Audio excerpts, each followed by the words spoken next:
दोन गटात झालेल्या दंगलीत पोलिसांसह अनेक जण जखमी झाल्याची घटना अहिल्यानगर जिल्ह्यात घडली आहे।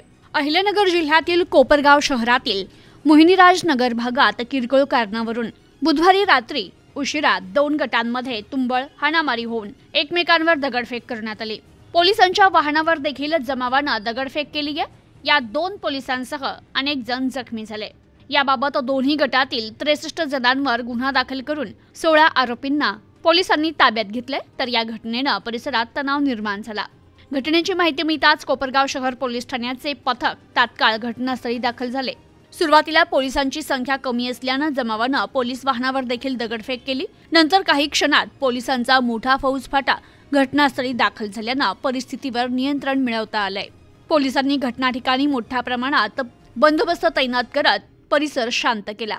या प्रकरणी परस्पर विरोधी फिर्यादी देण्यात आले असून संबंधित दोन्ही गटातील 63 जणांवर विविध कलमान्वये गुन्हे दाखल करण्यात आले। तर दोन्ही बाजूंचे 16 आरोपी ताब्यात घेण्यात आले।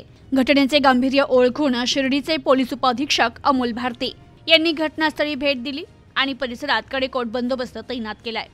Bureau report, news today 24, Kopargaon, Ahilyanagar.